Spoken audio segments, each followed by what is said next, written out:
can't believe this. I can't tell you anything. Every time I tell you something, everybody else knows about it. No, mad.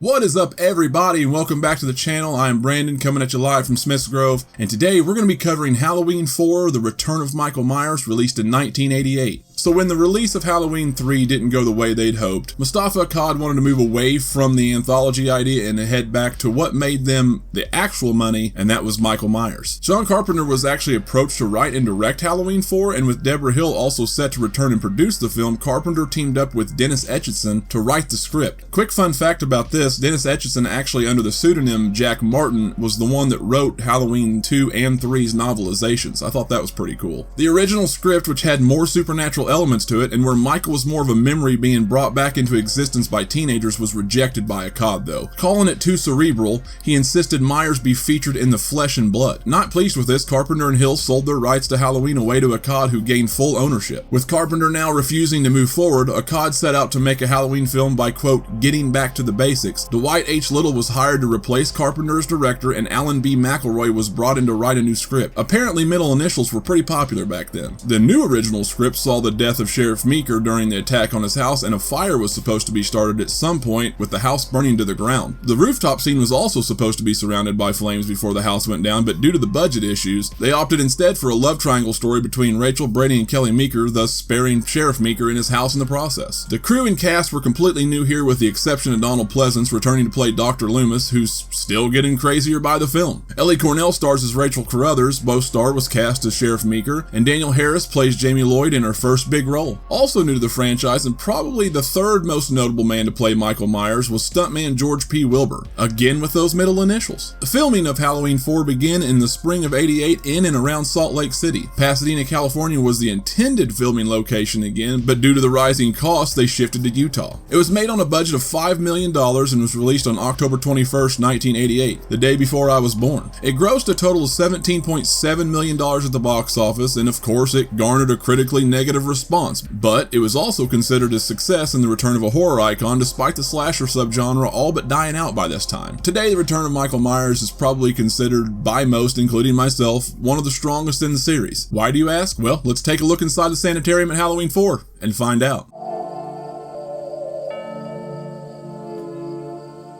After a really cool eerie opening and a title card, one of my favorite openings of the franchise, I might add. The movie begins on October 30th, 1988, in what seems like a seriously depraved mental institution called Ridgemont Federal Sanitarium. A couple of attendants looking to transport a comatose Michael Myers back to Smith's Grove meet a goofy-eyed security guard whose acting and dialogue, unfortunately, do not rival that of Donald Pleasance. Jesus ain't got nothing to do with this place.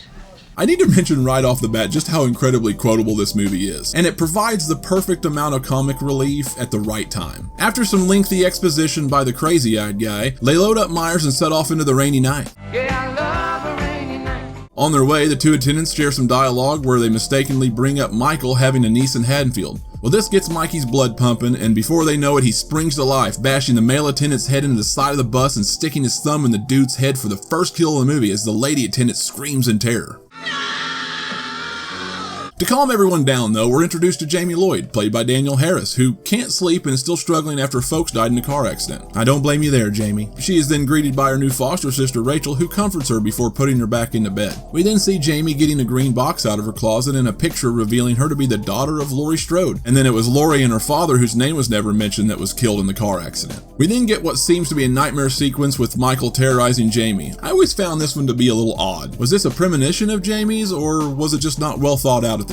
Because we see what looks like the ambulance that Michael was in sitting outside the window in the rain. And also Michael in the room terrorizing Jamie had his new look, and he hasn't received that mask yet. I guess I'm probably thinking a little bit too much into this, and I probably shouldn't, because it was just meant to be a nightmare. I mean, it is obvious that we'll see later the kids do pick on her for having a boogeyman as an uncle, so I mean, it could just be, I don't know, I'm thinking too much into it. Well, hallucination or not, she screams and gets the attention of her foster folks, who come running to the rescue. The next morning we get great character development between the Carruthers family and Jamie. Rachel's trying to be a young adult and do young adult things while struggling to give Jamie what she needs as an orphan. Sorry I ruined everything.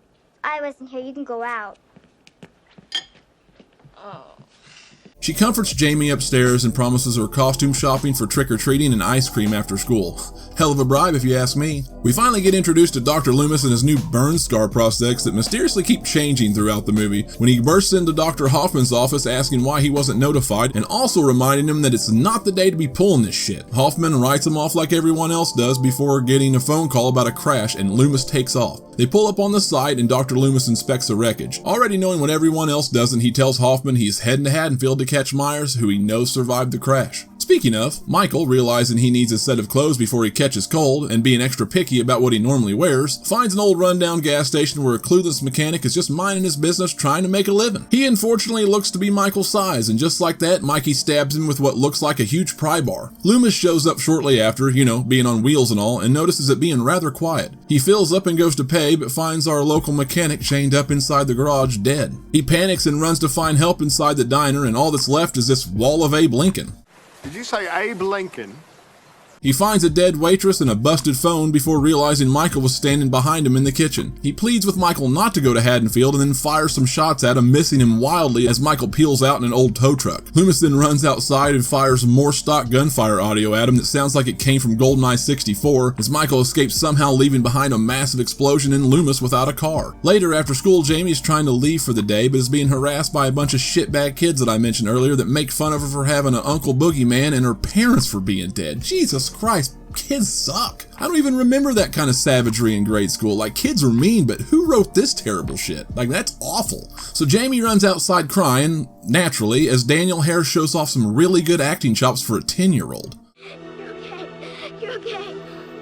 She's picked up by Rachel and what's supposed to be Lindsay Wallace, I guess, and taken to Vincent's drugstore to get a Halloween costume. Apparently Tommy Doyle is supposed to be hanging out here too, but it's not mentioned at all, and he has no other role in this film. You'd think that Lindsay and Tommy would have bigger roles in this movie, but nope, that's it. That's all, folks. While Jamie's picking out a costume, Rachel's macking on Brady, but Rachel tells Brady that she has to babysit tonight and she can't go out with him. In frustration, his eyes already start to wander towards Kelly Meeker behind the counter. Yeah, she'll give it up, huh, Brady? Jamie picks out a costume that is pretty reminiscent of her Uncle Boogeyman, who, like uncle like niece, is also shopping for his Halloween costume too. She bumps into Michael and he puts on his new mask and swipes at her. Here we get another glimpse at that mask outside of the nightmare world, and I'm still trying to wake up. That shit is awful. Jesus. I guess they tried to somewhat replicate the Shatner look, but couldn't quite get it down. There were also some sort of issues on set causing some repaints, and when that happened, supposedly all the details were covered and we wound up with this mess. And what's up with that hair though? Anyway, before I go off on a rant, Jamie screams that final girl scream as she backs into the mirror, breaking it. As Rachel and the others come rushing to her aid, they determine she's okay and that somehow didn't see Michael. I mean, we know he's there because as they get up, he's standing in the reflection of the broken glass shard, so it wasn't a hallucination, apparently. Meanwhile, Loomis hitches a ride with Reverend Jackson Sayer in one of my favorite parts of this movie. You can't kill damnation, mister. It don't die like a man dies. I know that, Mr. Sayer. You get a couple of great quotes here from Loomis and Sayer, and even a smile from the old Pilgrim. Just whatever you do, Reverend, don't sing on the... Yes, we'll gather at the river. Oh, shit. That night, Jamie and Rachel head out for trick-or-treating while Michael sneaks in for research purposes. Loomis makes it to Haddonfield finally, into the sheriff's station where he finds out Brackett retired and took off to Florida. That's right, there's a new sheriff in town and it's Ben Meeker. This strapping gentleman is also the father of Kelly from Vincent's drugstore earlier.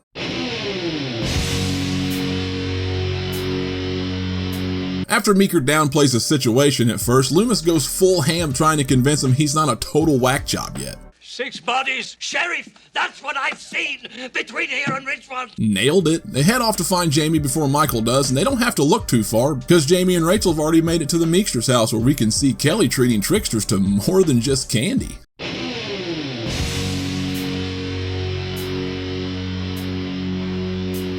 Maybe having a mother would help her with that harlotry. I've seen us in as surely as God can. We'll pray. No! We'll pray, woman! Okay, maybe not. Rachel sees this and storms off like she's in a rom-com, and Brady gives chase, explaining he's living in a sex-craved world and he's a sex-craved girl. Or boy. When she doesn't buy that for $1, he heads back inside with Kelly. Across town, we meet my favorite local rednecks where they learn that there's a new curfew in town, telling people to go home and businesses to close for the night. When they realize it's still beer 30 and not last call, they leave to find out what the hell's going on. Meanwhile, Sheriff Meeker and Dr. Loomis are at the Carruthers house where they find out Michael's been there. Aw, damn you straight to hell, Mikey. He was such a good boy. Speaking again of Michael, he's figured out he really can't be a good boogeyman with all these lights illuminating streets and homes and shit. What to do? I don't know, Mikey, maybe find a power station somewhere. No, not that power station. Yeah, that's better. Well, why, there's Bucky the technician. I bet he can help. Let's go at... Yep, that's me. You're probably wondering how I got myself in this situation. Don't try that Halloween shit with me.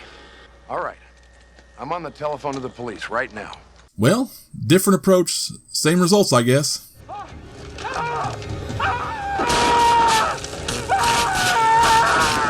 Well, now that the power's out, back in town, Jamie and Rachel are looking for one another after getting separated. I like this scene here. It's really good. It's spooky. It's tense. They did a good job. Loomis and Sheriff Meeker show up just as Rachel and Jamie locate each other, and they rush the girls to the car. Loomis and Meeker spot Michael behind some bushes, but then they spot two more Michaels after. Ooh, now they're surrounded by boogeymen. Dr. Loomis wastes little time and pulls out the old trusty card of shoot first, figure out who's actually Myers later. Before he can shoot, though, the hooligans remove their Vincent drugstore copycat masks and tell him it was just a joke, man, before running off. Man, these guys don't realize how much Loomis has lost in his mind the last 10 years. Jesus, they should be lucky they didn't meet the same fate as poor Bennett Tramer. Haha, that never gets old. Hold on. One more time.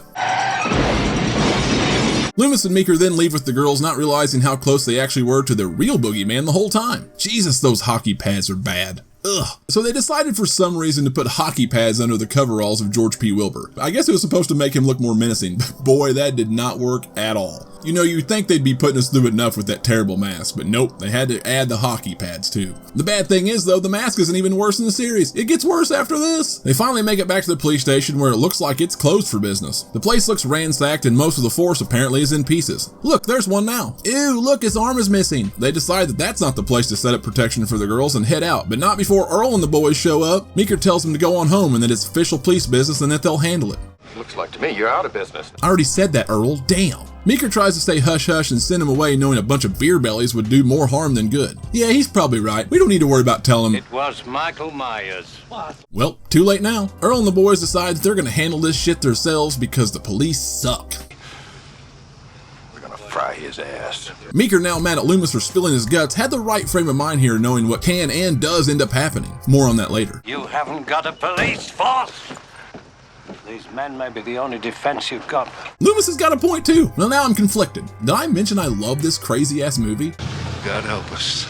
And almost immediately the sheriff's worries were brought to fruition with one of the rednecks. They think they've spotted Myers. They line up in this firing squad formation, and when they see a bush move, they blast the absolute hell out of it. Did you guys even consider the people that have to fix that pavilion or statue or whatever? The Parks and Rec crew will be pissed. When they go to check on what they believe is Michael Myers' dead body, they find Ted Hollister. You dumb son of a bitch. You said you saw Myers. That's hilarious. R.I.P. Ted Hollister. And thanks for the frat boy shirts and cologne. Back at the Meeker house, things between Kelly and Brady are about to get spicy. Hold it. I think the White Snake thing's been overdone. I think there's something else we can try, like maybe some late 80s action movie sax, for instance?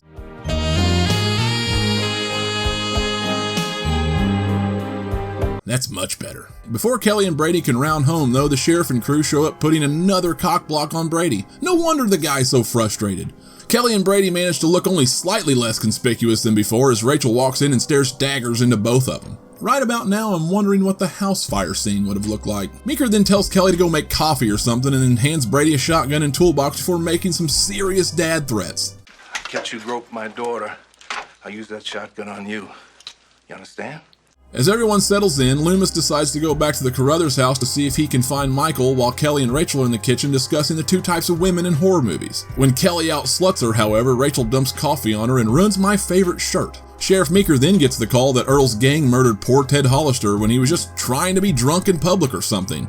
And he leaves now too. Man, you guys are making Michael's job that much easier. Kelly does manage to find a new shirt, but apparently owns zero pants, bringing in coffee for Deputy Logan. She lights a candle revealing the actual Deputy Logan mangled up in the corner as Michael's trick-playing ass gets up out of the chair and uses Logan's shotgun to impale Kelly into the wall. Man, Michael got it in before Brady. Sucks to suck, dude. I think this is where we're starting to see more of Michael becoming like Jason in the movie franchise with his new powers and abilities and strengths. I guess they felt they needed to keep up with Friday the 13th, who was already on its 7th installment by this time, and by then Jason was just a full-on powerhouse zombie. With Kelly and Logan now gone and no word from Brady in a bit, it's starting to feel like a third act is firing up, and just like that, Rachel is off for a final girl circuit. She spots Logan's body and then Kelly pinned to the wall and runs upstairs to grab Jamie, only to find Jamie isn't in bed where she left her. She runs back downstairs where Brady meets her and tries to escape. Realizing they're trapped in the house, they run back upstairs where Jamie finally crawls out of whatever hole she was hiding in. Michael appears downstairs and Brady tells the girls to run up to the attic. Brady tries to shoot Michael but forgot to hit R after shooting the door. Since this is a horror movie, he can't get the double barrel reloaded in time and gets wrecked. I will give him credit here though, he stands toe to toe and doesn't go out like a bitch, even giving Mikey an FU blood spit before getting his neck crushed. Redemption achieved, Brady, and for that, I've got a new movie role for you, and I promise, it'll be a great one. Ha ha. Someone get an ouchie? Rachel and Jamie make their way up to the attic and onto the roof with Michael in pursuit. After a tense struggle, Rachel is able to get Jamie down by a cable, but only part of the way. Before she can reach the ground, Michael interferes and Rachel winds up falling off the roof. Jamie makes it down the rest of the way and checks on Rachel, who is out of commission at this point. Michael somehow makes it to ground level fast as hell and starts stalking Jamie again. Jamie leaves an out cold Rachel and heads down the street, where she runs into Loomis. They take refuge in Jamie's school, but Michael is already a step ahead of him and shows up like Randy Orton out of nowhere and throws Loomis into a door.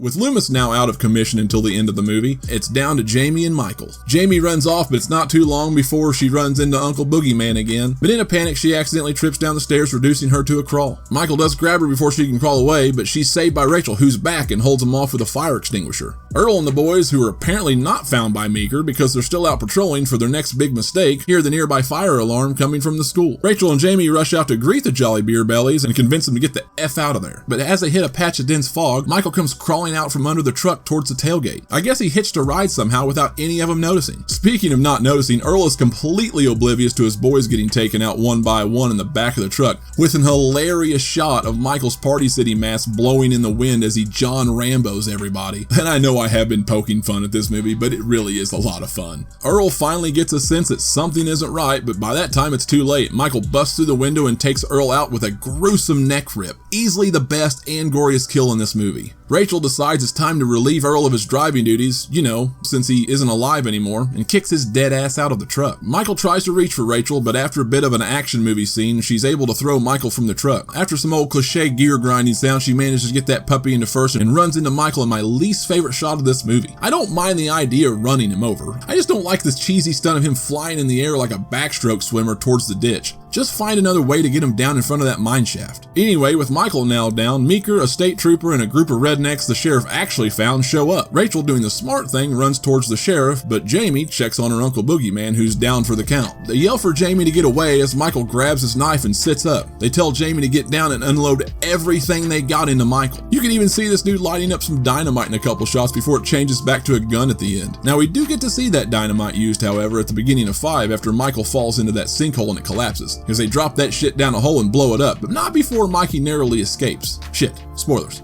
Sorry. Back at the Crothers house, everyone embraces in relief and Dr. Loomis hobbles back in for his famous words of wisdom. Michael Myers is in hell. Not what I was expecting, but still cool. They've survived this ordeal. They'll survive its memory. Oh, well that's nice. Mama goes upstairs to draw Jamie a bath, but Jamie has other plans. In a nice twist ending here, it seems Jamie caught the killer bug from her uncle and attacks her foster mom. We do find out in 5 that she actually didn't kill her though, so worry not. After the scream, Loomis runs to the bottom of the stairs where he sees Jamie at the top in an iconic shot of her going full retro Michael and holding a bloody pair of scissors. Loomis screams and cries out in sheer terror, almost shooting her before being stopped by Meeker. They all look up at Jamie in fear as it cuts to Jamie one more time and then cutting to black as the credits roll. And that was how Halloween 4, The Return of Michael Myers. An absolute gem of a movie, and probably in my top 5 in the franchise. Like I said, I can give this movie shit and poke fun at it, but I still genuinely have fun with this movie. I like this movie a lot. It did take me a little time to get over the hockey pads and the mask, and I did, kind of. I guess I've just been able to get to the point where I can set that stuff aside, enjoy this movie, and see all the really good stuff within it, and it outweighs the bad by a lot, I think. And I said it earlier, I love how quotable this movie is. The comic relief is in the right spots. Danielle Harris and Ellie Cornell are amazing in this. Their dynamic's amazing. I absolutely love them and their characters. The characters are some of my favorites in the franchise, and the actors are some of my favorites in the franchise. Loomis is amazing in this, despite his craziness. I almost love him more because of it. And Sheriff Meeker is awesome as well. He's a really strong character and a great replacement for Brackett as well. He's probably even stronger than Brackett. And as far as location goes, you can probably tell earlier in the film that Utah doesn't really lend itself well to the Midwest, but in the later half of the movie, you can't really tell as much. I think it still looks really good, and it's nowhere near as bad as some of the shooting locations in the next one, especially with a particular landmark in the franchise that is almost angering, like blood-boiling angering, because they changed it so much. Anyway, great outing, great entry. I'm giving Halloween 4, The Return of Michael Myers a 3.8 out of 5, putting it just a little bit behind Halloween 2. I still like Halloween 2 a lot better. In fact, I probably should have rated it just a little bit higher as well, but obviously not quite as high as the first one. If you can get past the hockey pads, the mask, and some of those other little bugaboos, I think you'll really enjoy it. I highly recommend this one, and it does do a decent job about getting back to the basics. I cannot, however, say the same thing for Halloween 5, The Revenge of Michael Myers, which I'll be covering in the next one. Universally thought of as one of the worst in the series, Halloween 5 is full of a bunch of what the fuck moments and a lot of questions that come up that are never answered that they try to rectify in 6. We'll get to that eventually, but the question is, will there be any redeeming qualities that I can find in this certified stinker? I guess we'll find out, but until then, keep it sane.